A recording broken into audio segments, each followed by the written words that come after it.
Well, this was the last day to visit the Idaho State Historical Museum before its doors closed in preparation for a major renovation. We sent reporter Jake Melder to the museum to see how the final day went and what's in store. He joins us live in studio with the story. Located in the heart of Julia Davis Park, the Idaho State Historical Museum sees thousands of families, tourists, and history buffs pass through its halls each year. It's been years since the museum has been updated, and now, with help from donors and the state legislature, the museum is looking to bring the history of Idaho up to date. But progress takes a little time.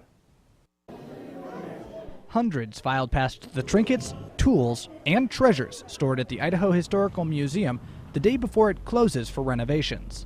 For the next 3 years, the museum's interior will be gutted to bring exhibits of old artifacts into the 21st century. The new presentations that you see all around the country really mix the experience up, featuring the objects, but then using multimedia that people want to use today. An addition to the museum will nearly double the floor space, allowing for more exhibits, a classroom, and an auditorium. The lion's share of the funding for the $10 million project comes from a $7 million grant by the state. And we are very honored that the legislature and the governor support an expansion of our state museum.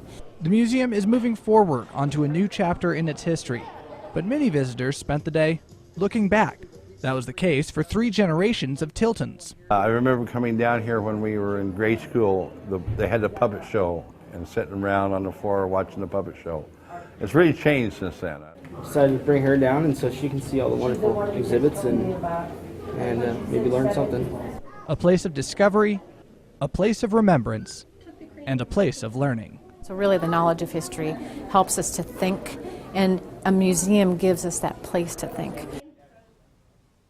The Historical Society is looking for public input on what exhibits to bring into the expansion. We'll have a link to that on our website. During construction, you'll still have opportunities to learn about Idaho's history. There are events scheduled year-round at the Old Pen, the State Archives, and the State House. The estimated grand reopening of the museum is the summer of 2017. Live in studio, Jake Melder, Today 6 on your side.